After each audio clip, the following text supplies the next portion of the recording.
Amén, muy buenas tardes, ¿cómo están? Miren, qué bueno es estar en la casa del Señor, con el pueblo del Señor, estudiando, adorando al Señor, estudiando la palabra del Señor para crecer y gozarnos más en nuestro Señor. Y hoy como decía Vicente, tenemos una palabrota, pero hoy está un poquito más larga de lo normal, así que me van a tener un poquito de paciencia. Pero antes de pasar a la palabra, ¿saben? Como pastor, el Señor me ha dado un privilegio enorme.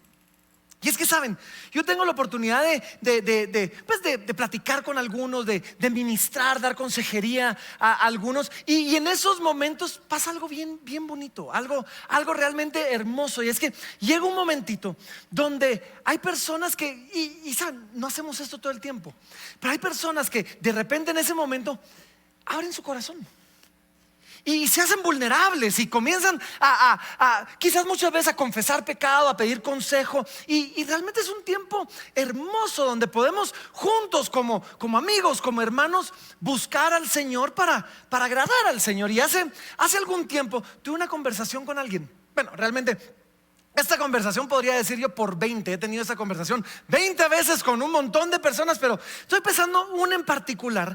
Y esta conversación en particular era con un hombre. Y esta persona me estaba abriendo su corazón y me estaba confesando de cómo él estaba siendo tentado. No lo había hecho, pero estaba siendo tentado a ir con otra mujer que no fuera su esposa. Y él estábamos hablando y realmente estaba luchando. O sea, genuinamente estaba luchando y genuinamente le estaba costando. O sea, miren, él entendía que era malo. Yo no tenía que convencerlo que era pecado. No, él sabía eso. Él entendía que era malo. Él sabía que esto le podía hacer daño a él, a su esposa, a sus hijos, a su familia. O sea, pero la tentación era realmente fuerte. O sea, era una situación complicada. Y estaba, miren, a esto de perder la batalla. Estaba a punto de decir, ¿qué me importa? Y después vemos qué onda. Y cuando estábamos platicando, o sea, hay dos opciones de cómo enfrentar uno este tipo de conversación. La primera es sacar la Biblia, agarrarlo a bibliazos. O sea, agarrar el martillo y darle duro. Pero nada que yo le fuera a decir era algo que él no supiera. Él sabía que era pecado. Él sabía que era malo. Él ya sabía todo esto de todas maneras. Y entonces, en lugar de hacer eso, decidí tomar un enfoque distinto. Y le dije, ¿sabes qué? Contame de tu esposa. Contame de tu familia. Contame de tus hijos. Y un poquito desconcertado estaba esperando que lo regañara, pues, pero un poquito desconcertado por eso, comenzó a hablarme y comenzó a contarme. Y poco a poco él fue sacando y enseñándome que su esposa era una buena mujer. Eso es una buena mujer. Y su familia no es perfecta, ninguna familia lo es, pero una familia hermosa. Y él lo sabía. Pero en algún momento del camino se le había olvidado lo increíble que era lo que tenía, y tomar un tiempo no solo para luchar contra el pecado, sino para recordar lo bueno que era lo que tenía y lo que estaba arriesgando, nos sirvió para que pudiera comenzar a dar unos pasos. Y saben, cuando él vio cuando él recordó que su familia, que su esposa es buena y su familia era hermosa y lo que tenía pues no era perfecto, pero era increíble, algo comenzó a pasar. Y es que cuando uno comienza a ver eso, las garras que el pecado y que la tentación tienen sobre el corazón de uno comienzan a aflojar y comienzan a soltar. Y de repente el pecado ya no se siente tan atractivo. Y de repente la tentación ya no se siente tan tentación, y podemos comenzar a dar pasos firmes en una dirección. Y por la gracia de Dios logró hacerlo, ¿sí? Y puso un alto, comenzó a dar pasos firmes y salió adelante. Y es que saben, este es el punto, y esto es lo que yo quiero que vean. Es mucho más fácil resistir la tentación y el pecado cuando lo que me motiva no es la obligación de hacer lo correcto, sino lo que me motiva, o el miedo de las consecuencias, sino que lo que me motiva es mi amor y mi gratitud y realmente la apreciación de ver lo que tengo y lo que Dios me ha dado. Y este es el punto, miren, este es el punto. todos aquí, yo creo que todos lo sabemos. Y si no lo saben, pongan atención.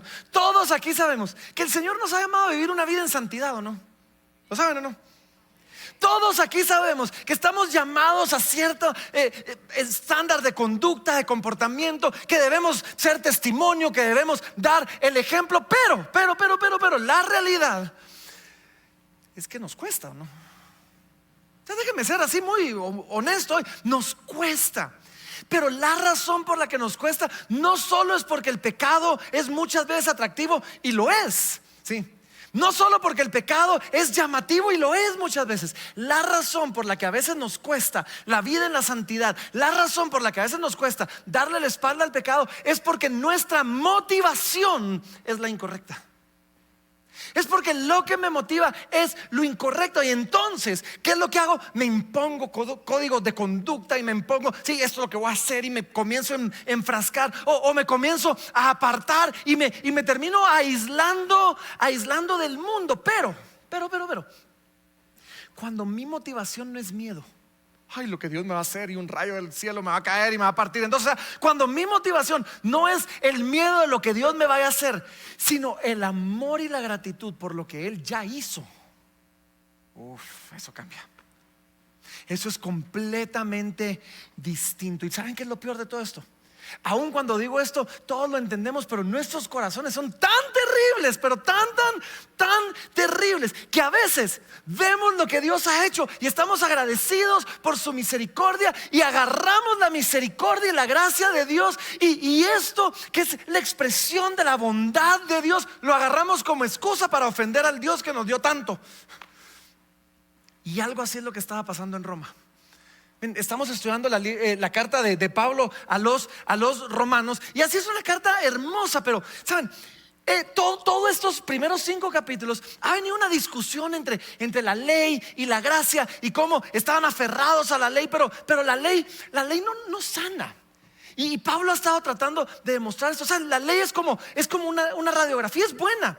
Para un médico una radiografía es increíble, nos enseña dónde está roto. Pero me puedo pasar horas en la máquina de radiografía, en la tomografía o lo que sea. Eso no me sana, eso solo muestra dónde estoy roto. La gracia, Cristo es el cirujano que nos sana. Sí. Esa es la diferencia. Entonces Pablo ha venido haciendo esto con los romanos y les ha venido demostrando el camino de la gracia. Y en medio de las discusiones de la gracia y de la ley, algunos romanos ya lo entendieron y comienzan a verlo y dicen: ok, no es el camino de la ley, no es por ahí. Pero como es el camino de la gracia, algunos estaban usando la gracia de Dios ahora como una excusa para no esforzarse, como una excusa para pecar tranquilamente, porque hay gracia, el Señor nos perdona, ¿sí? Y aún la semana pasada, porque a través del libro Pablo ha hecho este esfuerzo por demostrarles lo increíble que es la gracia de Dios. Y la semana pasada que Vicente nos compartió el mensaje, terminó con este versículo en Romanos 5:21. Terminó diciendo esto y decía: así también la gracia reine por la justicia para vida eterna mediante Jesucristo Señor nuestro. Pero, y esto es lo que pasa, algunos entendiendo la gracia de Dios, viendo la gracia de Dios, habían entendido la gracia de Dios como quien dice: a Dios no le importa qué hagamos. Eso no es la gracia de Dios. Eso no es la gracia de Dios. Y estaban usando la gracia de Dios como una excusa para hacer lo que quisieran, lo que se les daba la gana, incluso cosas que ofendían a aquel que nos había dado esa gracia. Así que Pablo, el día de hoy, ya entrando al texto del día de hoy, nos hace una pregunta, nos hace la pregunta, o sea, la pregunta que tenemos que hacernos. Y en Romanos capítulo 6 y versículo número 1, para los que tengan su Biblia, acompáñenme. Romanos 6:1, Pablo comienza haciéndoles esta pregunta, como que entendiendo lo terrible que es el corazón del ser humano, los agarra y les dice esto. Entonces les dice así, les dice: ¿qué pues diremos? ¿Perseveraremos en el pecado para que la gracia abunde? Esto era una forma, y es que otra vez la gente decía: ya que Dios todo lo perdona, y el perdón es una evidencia de la gracia de Dios, y la gracia de Dios exalta la gloria de Dios. Mientras más pecado, más perdón; mientras más perdón, más gracia; mientras más gracia, más gloria. Pequemos para que la gracia abunde. ¿Se dan cuenta cómo es terrible el corazón de uno? ¿Sí? Y entonces Pablo pregunta y dice: ¿Qué podremos? O sea, vamos a seguir pecando para que la gracia abunde. Y la idea, tan solo la idea de esto disturbaba a Pablo de tal manera, porque saben, yo sí creo que esto no es usar la gracia, eso es abusar la gracia. Y yo creo que llega un punto donde podemos agarrar la gracia y convertirlo en lo que yo llamo la supergracia, que se convierte en desgracia. Y entonces Pablo, escandalizado por la idea de esto, responde, versículo número 2, y dice así, dice, en ninguna manera, o sea, Dios me libre, con Dios me guarde, o sea, en ninguna manera, porque los que hemos muerto al pecado, dice, ¿cómo viviremos todavía en él? Y de eso se trata este capítulo. El capítulo 6, y ojo, vamos a ver todo el capítulo 6. Sí, hoy es un texto largo, es un texto denso, sí, así que van a tener que ponerme atención. El apóstol va a enfatizar la necesidad de la santidad en la vida del creyente. Va a recordarnos por qué es que como creyentes debemos vivir en santidad. Y es que Pablo se lo dijo desde el principio. Cuando comenzó la carta en Romanos 1 y versículo 7, Pablo les dice así, dice, hey, esta carta está escrita para todos los que están en Roma. Y les dice, amados de Dios, llamados a ser santos.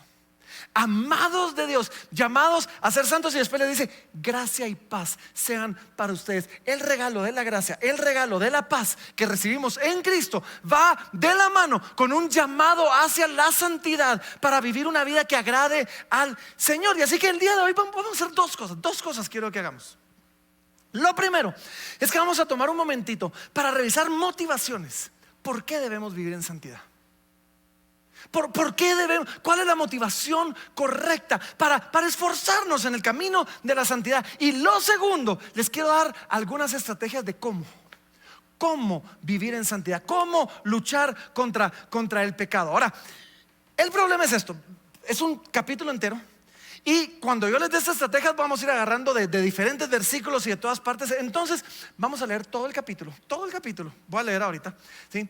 Y después vamos a regresar a darles algunos puntos. Yo les voy a poner la referencia de dónde sale, pero les prometo, todo lo que vamos a ver el día de hoy salió del capítulo que vamos a leer. Así que si trajeron su Biblia, hoy sí abran su Biblia. Romanos capítulo número 6. Este es el único momento donde el pastor les dice, saquen sus teléfonos, abran el app de su Biblia, síganme en la lectura, porque vamos a hacer una lectura ahorita larga. Vamos a leer desde el versículo 3 hasta el versículo 21. Sí, Romanos 6 desde el versículo 3 hasta el versículo 21. Y comienza diciendo así. Los que no trajeron Biblia, está en la pantalla, pero es mejor si ustedes lo van leyendo. Dice así, ¿o no sabéis que todos los que hemos sido bautizados en Cristo Jesús hemos sido bautizados en su muerte? Porque somos sepultados juntamente con Él para muerte por el bautismo, a fin de que como Cristo resucitó de los muertos por la gloria del Padre, así también nosotros andemos en nueva vida. Porque si fuimos plantados juntamente con Él en la semejanza de su muerte, así también lo seremos en la de su resurrección. Sabiendo esto, que nuestro viejo hombre fue crucificado juntamente con Él, para que el cuerpo del pecado sea destruido, a fin de que no sirvamos más al pecado. Porque el que ha muerto ha sido justificado del pecado. Y si morimos con Cristo, creemos que también viviremos con Él. Versículo 9. Sabiendo que Cristo, habiendo resucitado de los muertos, ya no muere. La muerte no se enseñorea más de Él. Porque en cuanto murió al pecado, murió una vez por todas. Mas en cuanto vive, para Dios vive. Así también vosotros, considerados muertos al pecado, pero vivos para Dios en Cristo Jesús, Señor nuestro.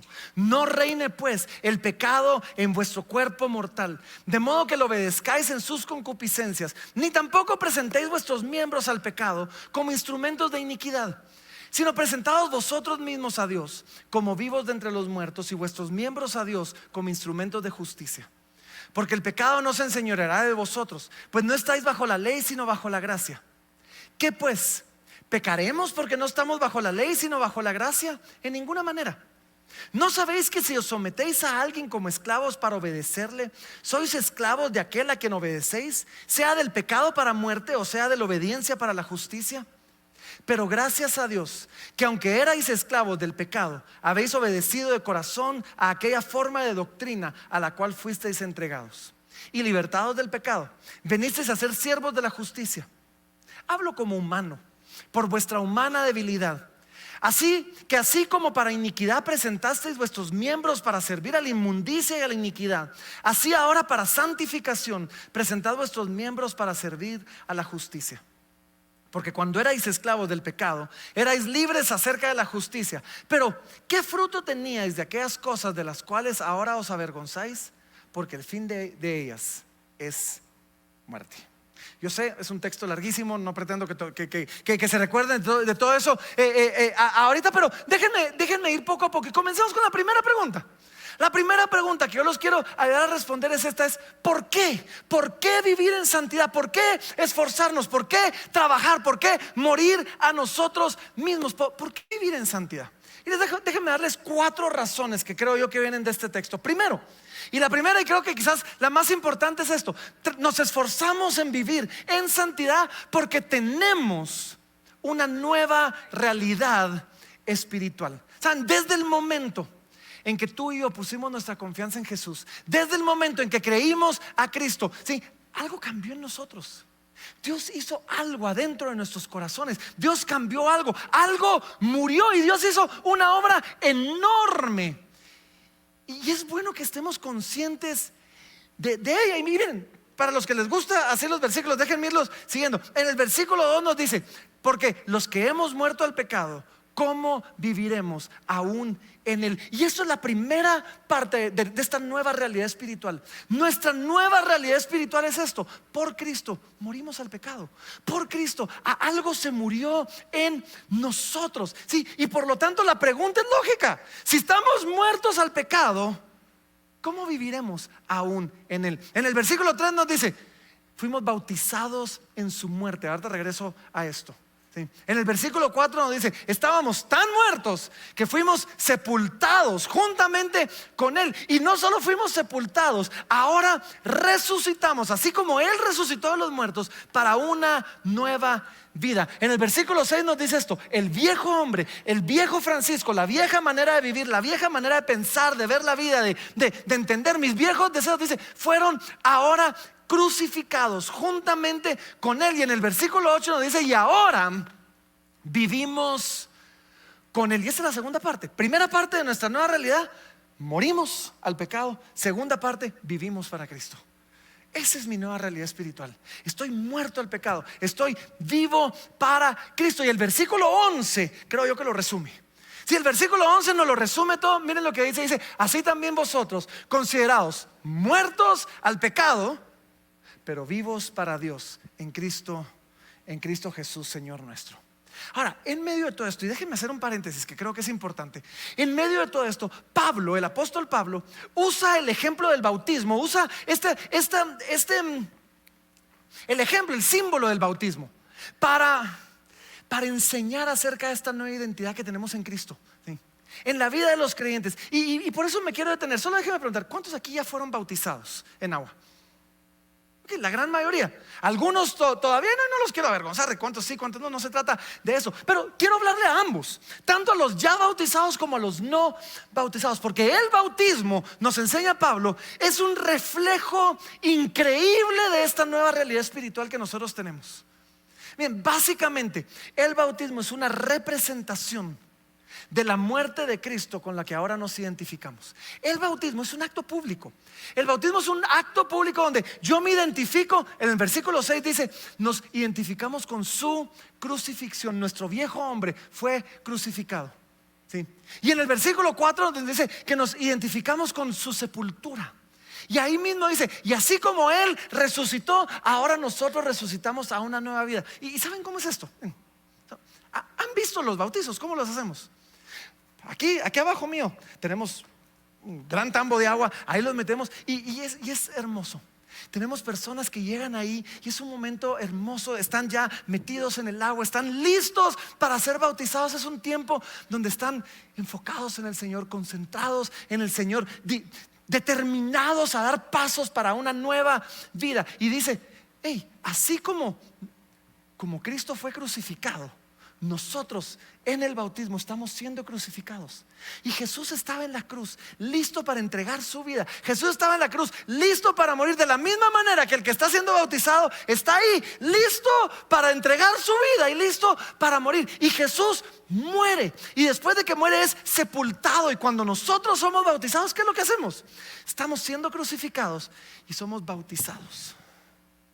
Somos bautizados en una tumba de agua, le llamo yo. Sí, somos bautizados en una tumba de agua. Nuestra vieja naturaleza, nuestro viejo hombre, nuestra vieja manera de vivir queda enterrada en el agua. Sí.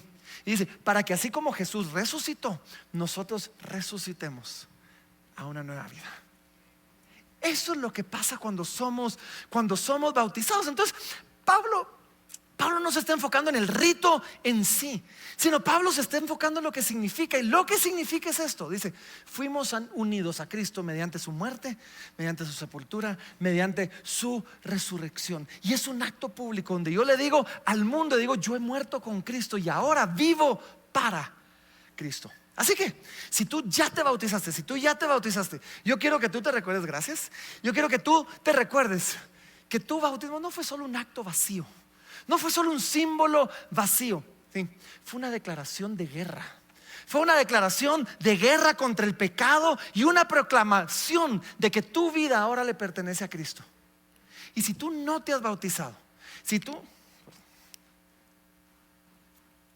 nunca tomo agua, entonces no sé ni cómo hacerlo. ¿Sí? Si tú no te has bautizado, ¿sí? Pero eres creyente, yo solo digo, ¿qué estás esperando? ¿Qué impide que des ese siguiente paso? El bautismo no te salva. El bautismo no es para salvación, pero sí es el paso de obediencia, quizás el siguiente paso de obediencia que Dios te está llamando para que tú des, para identificarte públicamente con Cristo. El 6 de julio vamos a tener bautizos. Si tú no te has bautizado, porfa, pasa a Central de Conexión, inscríbete, va a ser un tiempo increíble. Así que, ¿por qué vivimos en santidad? ¿Por qué es que damos este paso para vivir en santidad? Porque tenemos una nueva vida, una nueva realidad espiritual. Número uno. Número dos, ¿por qué vivimos en santidad? Es porque dice, ya no somos esclavos del pecado. Ya, y esto es parte de nuestra nueva realidad espiritual. Podría ser parte del punto número uno, pero quería resaltarla porque hay personas que simplemente creen que es imposible vencer al pecado, que es imposible ganarle al pecado, es demasiado fuerte. Yo te quiero decir, ya no eres esclavo del pecado. Sí podemos ganarle al pecado, sí podemos decirle que no. El pecado ya no tiene por qué enseñorearse de nosotros. ¿Sabes? La esclavitud al pecado fue rota, ha sido rota por Cristo.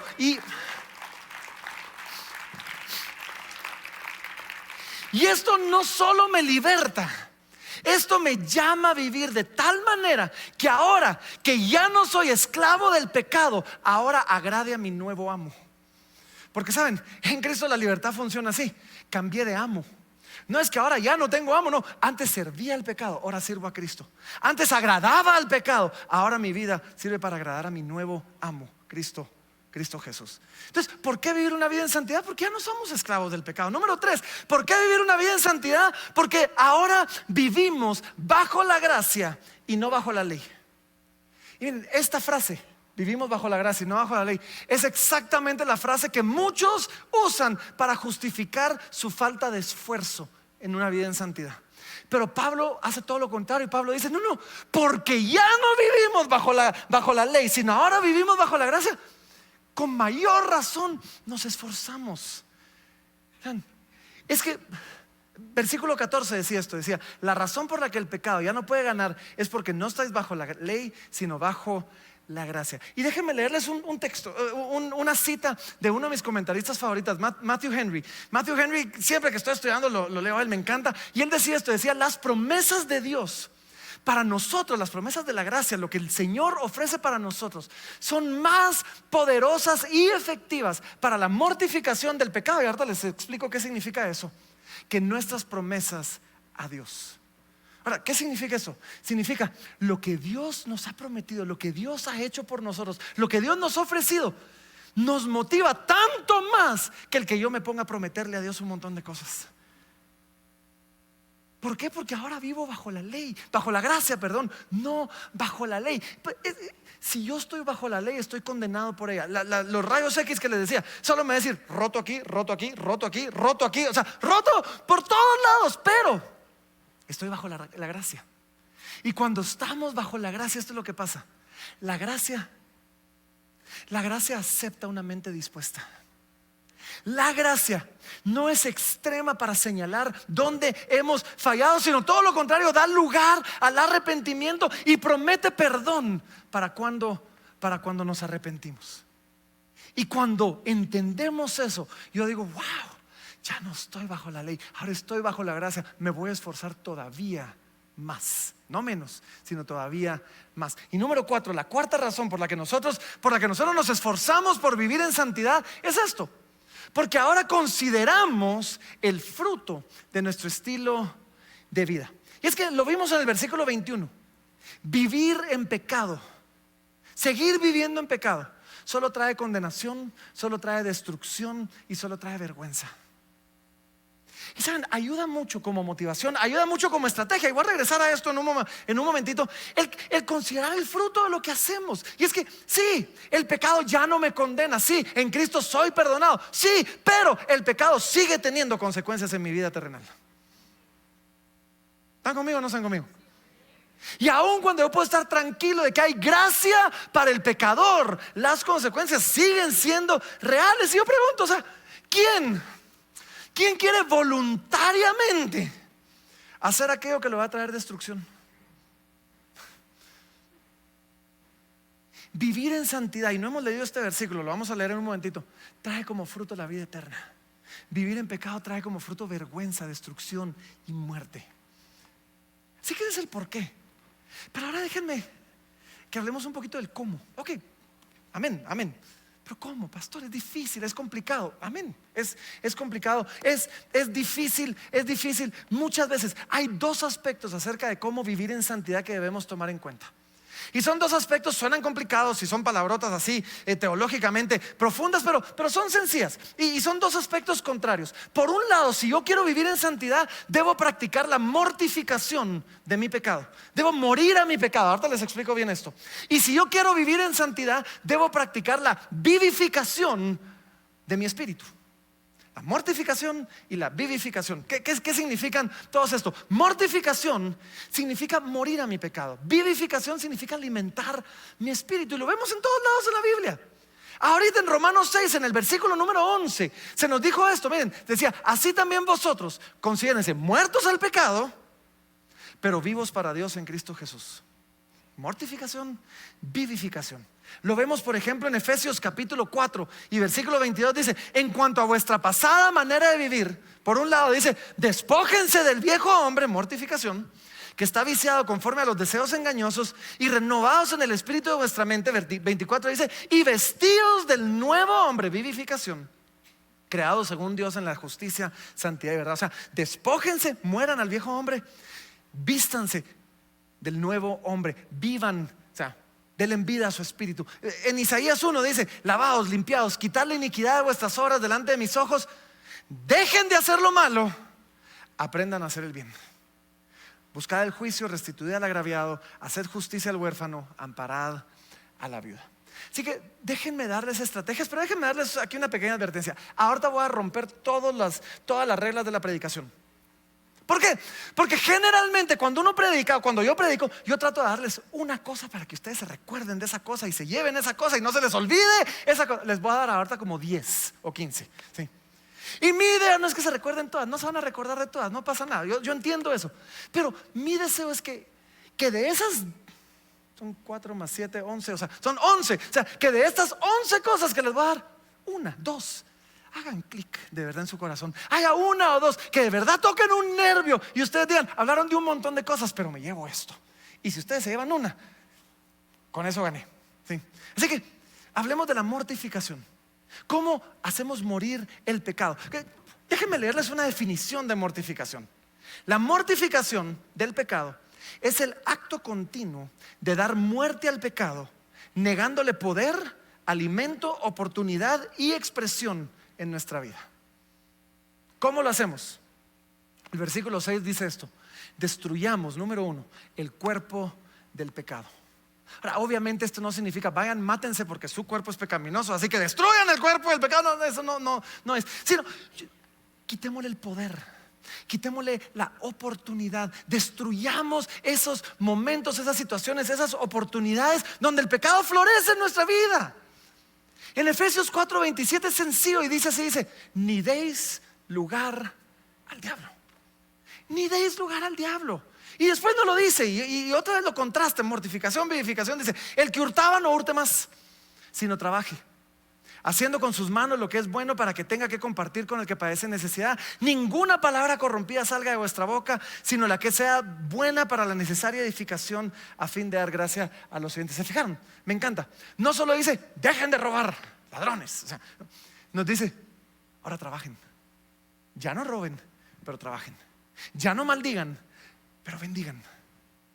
Y básicamente lo que nos está diciendo es: hey, ¿saben? No solo es de esforzarnos de no hacer lo malo, sino también de reemplazar esos espacios, de cambiar esas costumbres ahora con buenas prácticas. Eso me lleva al punto número 2. Número 2 también, el versículo 6 es: no sirvamos más al pecado. Ahora, teológicamente, si morimos con Cristo, ya el pecado no gobierna sobre nosotros. Lo vimos en el versículo 7. Y es que, esto va a sonar cruel, pero es cierto. Hay dos formas de dejar de ser un esclavo: o mato al que me esclaviza, o me muero yo. De las dos formas soy libre. Pues la palabra nos dice que morimos al pecado. Y cuando morimos, el pecado ya no gobierna sobre nosotros. Y por eso es que en el versículo 17 nos dice: éramos esclavos del pecado. Y eso implica, ojo, porfa, póngame atención y de verdad, llévense esto: podemos decirle que no al pecado. Ya no somos víctimas indefensas. Ya no nos presentamos sin ningún poder ante el pecado. Sí, necesitamos el poder y la gracia del Espíritu Santo, pero ya no somos esclavos del pecado. ¿Y saben cómo? En Cristo, miren, en Cristo tengo ahora todo lo que el pecado me ofrece, pero de una manera santa. Ya no tengo que mentir para quedar bien. La mayoría de gente miente porque quiere elevar su vida y parecer que ellos son buenos, dignos, son grandes, son importantes. Y entonces mentimos creando esta imagen para quedar bien ante todos. En Cristo yo no tengo que hacer eso. Cuando yo estoy en Cristo, ahora entiendo que la única aceptación que de verdad necesito es la de Dios el Padre, y por medio de Cristo la tengo. Ya, o sea, puedo confesarme pecador, puedo confesarme imperfecto, y aún así soy perfectamente amado, completamente aceptado en Cristo. Ya no tengo que mentir, ya no tengo que exagerar, ya no tengo que inventar algo. ¿Saben? Como hombre, y hablando de lo que hablamos al principio, ya no tengo que conquistar a toda mujer que se me ponga enfrente. ¿Por qué? Porque en Cristo ahora entiendo que lo que vale es lo que Él hizo por mí, la victoria de Él, y no mis conquistas. ¿Y cuánto puedo yo sumarle a mi librito de conquistas? ¿Saben? En Cristo ya no tengo que guardar rencor, ya no tengo que vengarme, porque ahora cuando alguien peca contra mí y golpea mi corazón, yo puedo liberarlo con esta confianza, diciendo: en Cristo, si esa persona no se arrepiente, va a ser juzgada un día y va a ser condenada.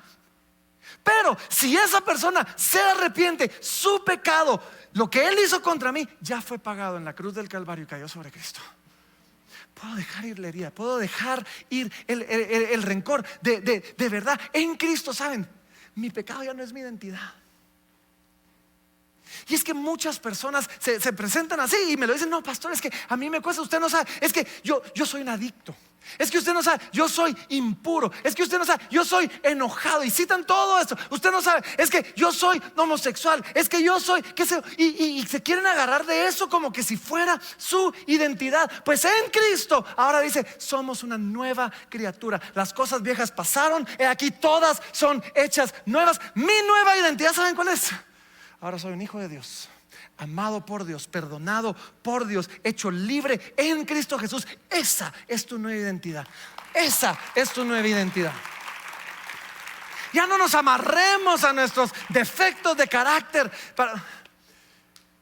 tenemos una nueva y completamente nueva naturaleza. Y ahora, buscar la santidad o vivir como santo no es hipocresía.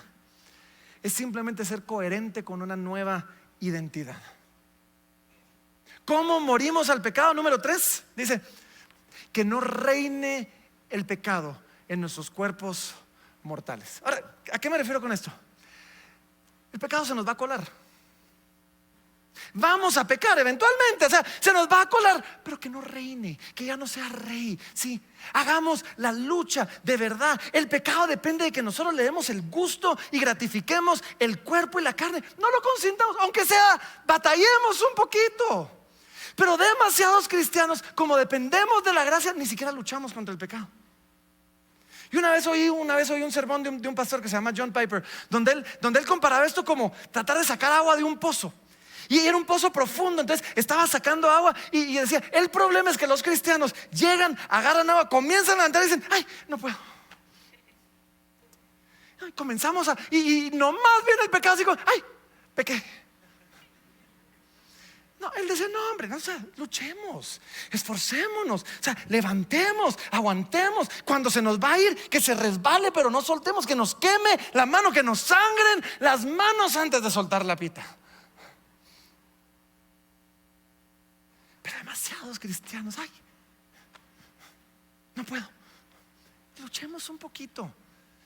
Sí, vamos a pecar. Y cuando pequemos, confiamos en la gracia y descansamos en el Señor, en que hay perdón, pero que no reine el pecado en nuestros cuerpos mortales. Y me llama la atención que dice, en nuestros cuerpos mortales. Es culpa del pecado que los cuerpos son mortales. O sea,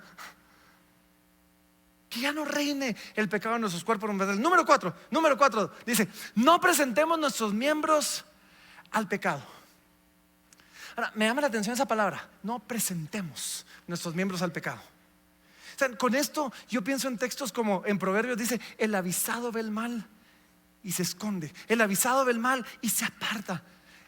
Seamos sabios.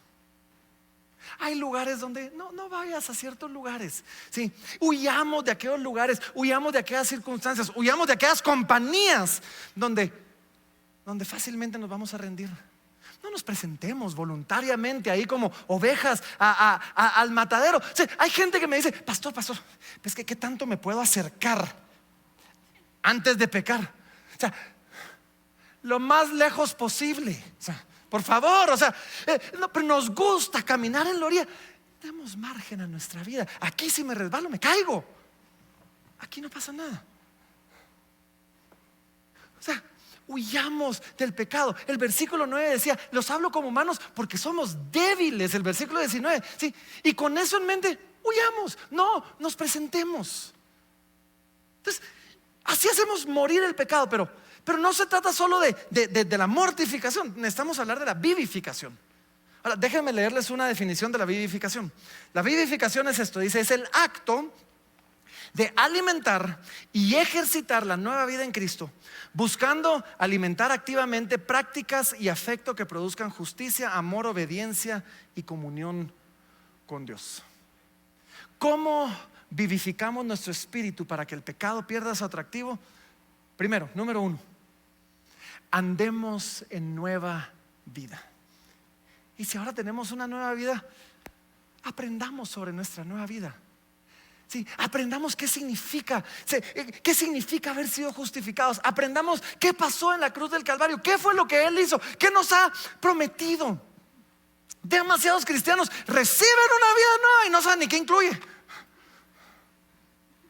Es como la historia famosa de aquella persona que ahorró por años porque se quería ir a un crucero y cuando llegó finalmente pudo pagar su pasaje del crucero, y el día antes entonces fue al súper a comprar y entró con comida y entonces porque no le había alcanzado para los restaurantes, y entonces llegaba y a la hora de comer se iba a su cuarto a comer y miraba a todos en el restaurante y decía, ay, qué rico, pero no me alcanzó. Y alguien dice, ¿por qué no entras? Y dice, es que no me alcanzó. Pues sí, estaba incluido.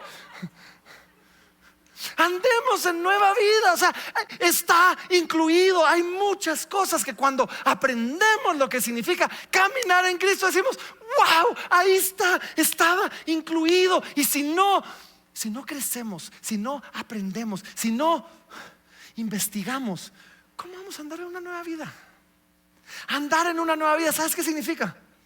Que ahora adoptamos nuevas reglas, nuevas metas, nuevos principios, nuevos caminos, nuevos líderes, nuevos amigos. Andamos en una nueva vida.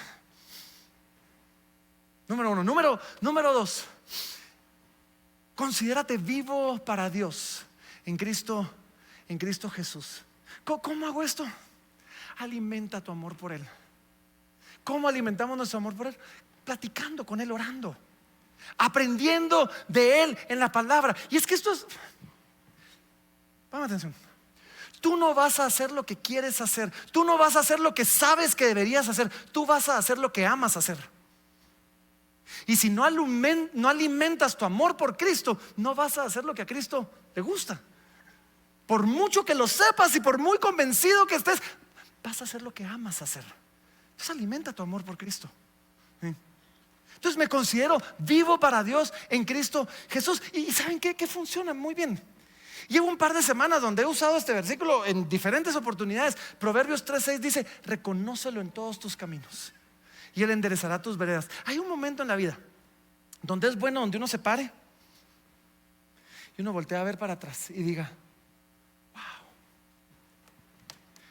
Dios estuvo aquí y me ayudó. Y después mi vida agarró para allá y Dios estuvo aquí y me ayudó. Y de repente mi vida dio una curva y Dios estuvo aquí y me acompañó. Y había una subida y Dios me acompañó a esa subida. Y cuando llegué, Dios estaba ahí. Y uno voltea a ver y dice: wow, sin duda era una vereda. O sea, parece camino de cabras en montañadas. O sea, pero cuando yo me paro y lo reconozco en mis caminos y digo: wow, ahí estuvo y ahí estuvo, dice: Él va a enderezar mis veredas. De ahora en adelante voy a decir: wow, si Dios me acompañó hasta aquí, Él me va a acompañar más adelante. Sí.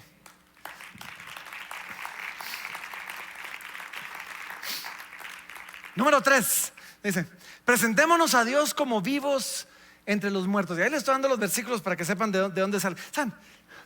La raíz, lo que motiva, la gasolina de la santidad es el presentarme a Dios, es el dedicarme a Dios, es el rendirme a Dios. Pero cuando yo me presento a Dios, cuando yo me rindo a Dios, no me rindo como aquel que fue conquistado y ahora no tiene opción. Bueno, pues me conquistaron, ¿verdad? Y ahora, pues ¿qué otra? ¿Verdad? No, ahora me rindo como aquel esposo que se rinde ante su esposa porque ama a su esposa y porque anhela una vida con su esposa. Ahora me rindo como aquel alumno que se rinde ante su maestro porque sabe todo lo que su maestro tiene que enseñarle y dice: wow, yo quiero seguirlo porque quiero aprender. Así me rindo a Cristo, porque digo: wow, hay vida en Cristo, hay vida en abundancia en Cristo, hay ríos de agua viva en Cristo. Y no solo así que es porque no me quiero al infierno, pues entonces ¿qué otra? Nos presentamos a Dios como vivos entre los muertos. Número 4, presentamos, dice, nuestros miembros como instrumentos de la justicia. ¿Saben? El mismo cuerpo con el que pecábamos, ahora usémoslo para servir y glorificar a Dios en su justicia. En esa manera, nuestra mente, que antes se pasaba haciendo argumentos para cómo rebatir, y cómo decir que Dios no tenía sentido y que la injusticia, ahora usemos esa mente para glorificar a Cristo. Y esa misma parte de mi cuerpo que ahora produzca argumentos para la gloria de Dios. ¿Sí? Y antes, donde antes mis ojos estaban viendo maldad y cochinadas y pornografía y de todo, ahora usemos nuestros ojos para ver a Cristo, para fijar nuestra mirada en Él. Que nuestros oídos estén ahora atentos a su palabra, que nuestras bocas hablen sus maravillas y canten sus alabanzas, que nuestras manos se extiendan para servir al necesitado y que nuestros corazones ahora le amen a Él, amen al prójimo, y que nuestros pies ahora nos lleven al campo como misioneros en una misión para expandir el reino de Dios. Presentemos nuestros miembros, nuestro cuerpo como instrumentos para la justicia. Número 5, ¿cómo vivificamos nuestro espíritu? Obedezcamos de corazón. La vida cristiana no se trata solo de seguir reglas. La vida cristiana no se trata solo de guardar apariencias. Dios busca una obediencia que fluye de un corazón que le ama, de gratitud, de convicción interior. no de presión externa, no de miedo, no de uy, no me quiero ir al infierno. No, que nuestra obediencia sea motivada cuando yo entiendo que todo lo que Dios hace, todo lo que Dios pide de mí, todo lo que Dios demanda, si Él pidió santidad de ti, es porque Él quiere lo mejor para ti.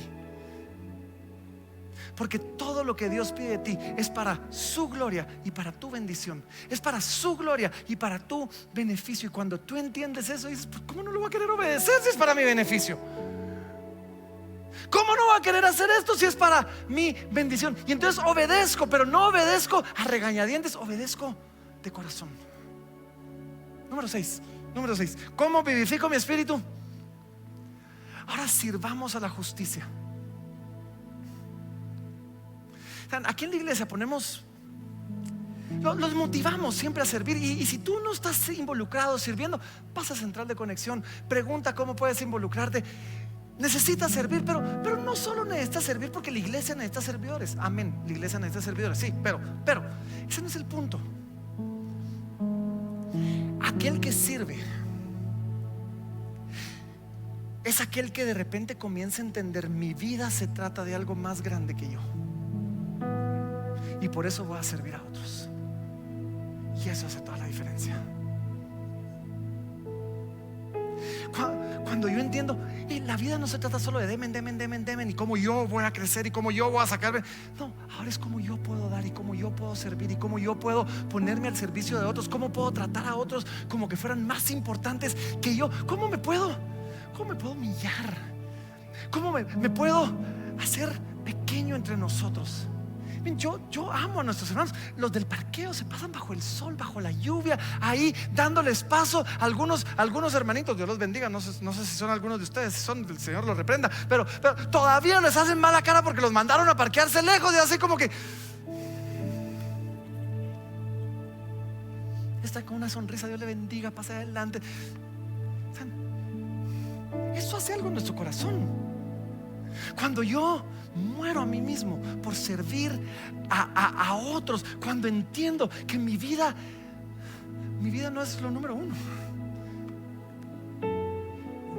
Y la razón por la que queremos que sirvas, sí, la iglesia necesita servidores, por supuesto, pero la razón por la que yo quiero que sirvas es porque el servicio es un excelente recordatorio de eso. El servicio es un excelente recordatorio de qué se trata mi vida. Y es una excelente herramienta en mantenerme enfocado en el camino del Señor. Entonces, ¿puedes ser cristiano sin servir? Sí, digamos que sí, pero va a ser más difícil. Va a ser más complicado. Pero cuando yo estoy continuamente sometiéndome a servir a otros, participando con hermanos que me motivan, participando con hermanos que se preocupan por mi vida espiritual, es mucho más fácil vivir una vida que agrada al Señor. Número 7, con este termino. Y ya lo mencioné, pero quería dejar de último porque este es increíble. Y es esto: ¿cómo vivifico mi espíritu? Medito. Número 7, meditamos sobre los frutos y las consecuencias de nuestro pecado. ¿Saben qué me ayuda a mí, Francisco? Cuando quizás estoy siendo tentado, es preguntar, me detengo y digo, ok, ¿qué pasa si digo que sí? Pensemos en el ejemplo del principio. Estoy siendo tentado con otra mujer. Yo me siento y digo, ¿qué, Francisco? ¿Qué pasa si decís que sí? ¿Va a tener problemas en tu casa? Quizás perdas a tu esposa. Quizás perdas a tus hijos. O no te van a querer ver, o los vas a ver solo un par de veces por semana. Ya no vas a poder estar ahí todos los días. Yo, Francisco, todavía lo llevo un poquito más lejos. A mí me despiden. Esa es la diferencia entre el pastor y todos los demás. Mi trabajo sí depende de una vida en santidad, pues hasta cierto, hay gracia, gloria a Dios. Pero ¿qué pasa si yo me rindo? Y cuando yo comienzo a ver todo esto que puede pasar, ahora económicamente tengo que mantener 2 casas. Apenas alcanza para mantener una, ¿verdad? Ahora tengo que mantener 2 casas porque me echaron de la mía, ¿verdad? Sí, y ahora tengo 4 hijos, o sea, la otra casa tiene que ser grande porque tienen que haber los 4. O sea, ¿y saben qué? Cuando yo comienzo a ver eso, digo, está guapa la hermanita, pero no, gracias. O sea, perdón, pero pero el pecado ya no es tan atractivo cuando yo considero las consecuencias.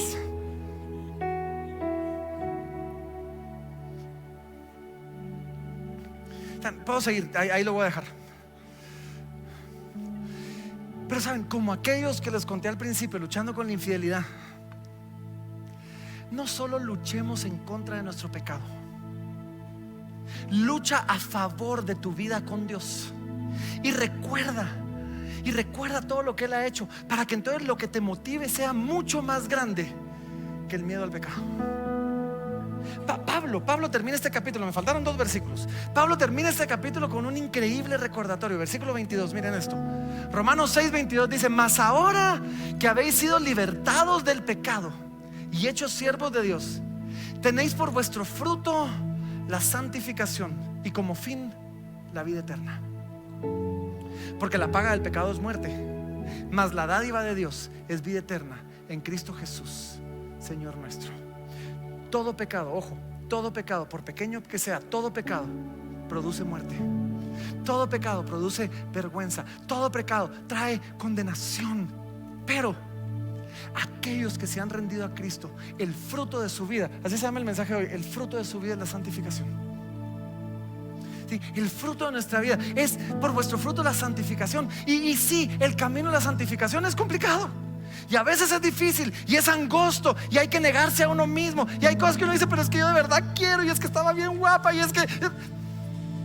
y me niego a mí mismo. Pero al final de este camino, que puede ser angosto y complicado, está la vida eterna. Y eso es mucho mejor. Así que hoy,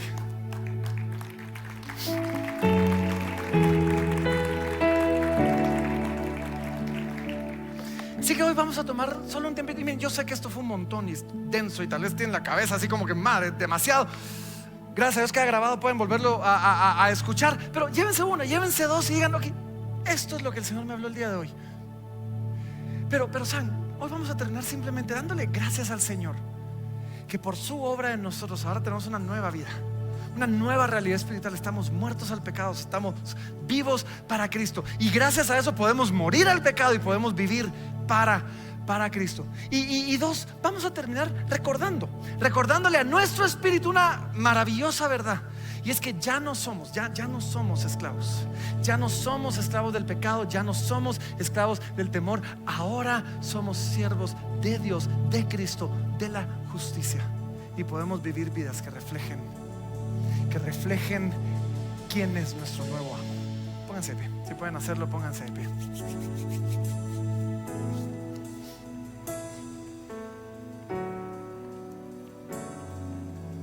Déjeme orar por nosotros. Padre, te damos gracias, Señor, esta tarde ya, por tu amor, por tu gracia, por tu misericordia.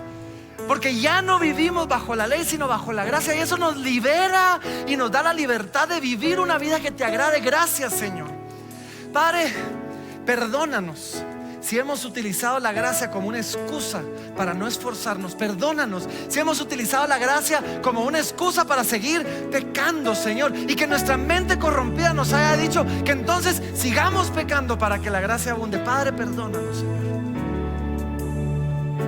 Bendecimos tu nombre y agradecemos tu obra por nosotros. Y hoy simplemente, Padre, queremos que tú le recuerdes a nuestro espíritu esa maravillosa verdad, que ya no somos esclavos del pecado, que ya no somos esclavos del temor, que ahora, Señor, somos hijos tuyos.